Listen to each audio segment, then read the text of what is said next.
तो आज का हमारा टॉपिक है, हम देखेंगे that is mutation and pedigree analysis. तो म्यूटेशन को शुरू करते हैं। What is mutation? तो it is sudden changes heritable changes in the DNA sequence. DNA में जो चेंजेस हो रहे हैं उसको हम क्या बोल रहे हैं? Mutation. And resulting in the change in genotype. यदि डीएनए में चेंज होंगे तो कहीं ना कहीं हमारा जीनोटाइप भी चेंज होगा। Is it clear? और एज वेल एज यदि जीनोटाइप चेंज होगा that will also affect the phenotype of an organism. तो म्यूटेशन को हम सिंपल भाषा में कहें that is a change in DNA. यदि डीएनए में चेंज होगा तो जीनोटाइप भी अफेक्ट होगा, और जीनोटाइप होगा तो फिनोटाइप भी अफेक्ट होगा। This mutation is two type, that is point mutation and the frame shift mutation. Point mutation and frame shift mutation. Point mutation को समझने के लिए हम समझ सकते हैं the mutation due to change, और basically cause of point mutation क्या होता है? The cause of point mutation is the substitution. तो यहाँ पे जो चेंज होगा, there is a change, mutation due to change और cause of substitution in a single base pair of DNA. यदि single base pair of DNA में change होगा तो उसको हम बोलेंगे point mutation. Example is sickle cell anaemia. Second type of is a frame shift mutation.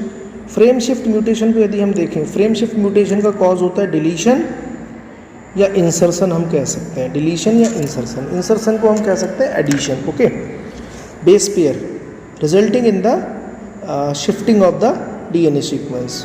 तो यहाँ पे डिलीशन या इंसर्शन होगा, लेकिन ये डिलीशन या इंसर्शन 3 या 3 के मल्टीपल में नहीं होना चाहिए। फॉर एग्जांपल जैसे मान लीजिएगा यू 3 नाइट्रोजनस बेस हैं, ये ऐड नहीं करने चाहिए 3, 6, 9, 3 या 3 के मल्टीपल में, तो हमारा फ्रेम शिफ्ट नहीं करेगा। तो it should not be in the multiples of 3। Okay, तो यहाँ पे हम बात करें, ये कहता है कि यदि आप देखिएगा इसने कहा लॉस, यदि लॉस होगा यानी कि डिलीशन होगा, और गेन यानी कि इंसर्शन या डुप्लीकेशन होगा ऑफ डीएनए सेगमेंट, या क्रोमोसोमल एबनॉर्मेलिटी होंगी। ओके, तो हम देख सकते हैं basically chromosomal aberrations are seen in the cancerous cell. तो यहाँ पे हमारा बेसिकली जो म्यूटेशन हुआ उसका कॉज क्या है? The agents which cause mutations are called mutagens, और दे इंक्लूड।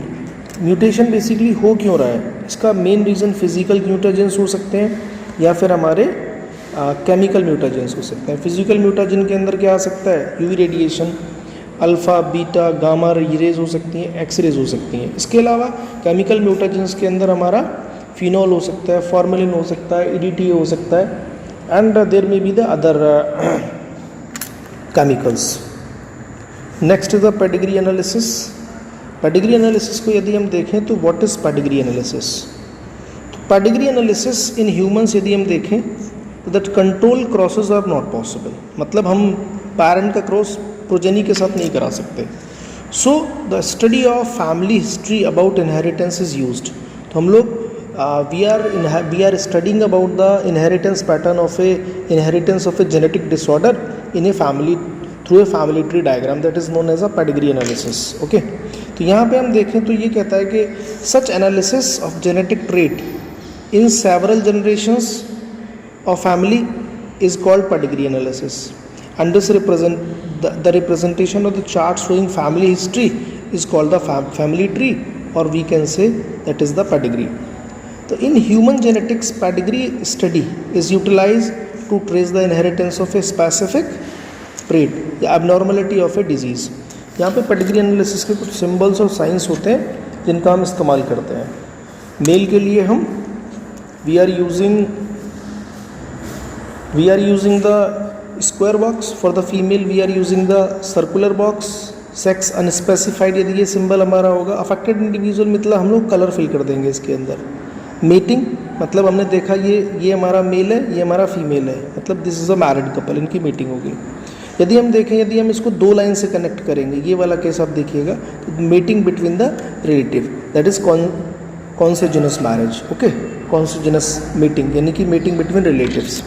इसके अलावा इसने कहा यदि पेरेंट्स और उनके बच्चों को हम रिप्रेजेंट करें तो हम इस डायग्राम के थ्रू करेंगे। This is a father and ये मदर है, इनके ये बच्चे हैं, गर्ल एंड बॉय। तो parents with their childs, parents with affected child देखिएगा मदर फादर है, और ये उसका अफेक्टेड मेल है, एंड 5 आर अफेक्टेड ऑफस्प्रिंग। तो these are the various symbols which we used to represent the affected or the normal individual, and these symbols are used in the pedigree analysis. Okay, pedigree analysis में symbols use होंगे. तो basically pedigree analysis, that is very very important to represent how a genetic disorder is inheriting in a family. So it can be represented through the family tree diagram. This is all about the pedigree analysis. And next video के अंदर हम बात करेंगे genetic disorders. Next video के अंदर हम बात करेंगे जेनेटिक डिसऑर्डर्स. तो हम लोग तब तक इसको रोकते हैं और हम लोग यहाँ पे ख़त्म करते हैं mutation and pedigree analysis. Thank you so much.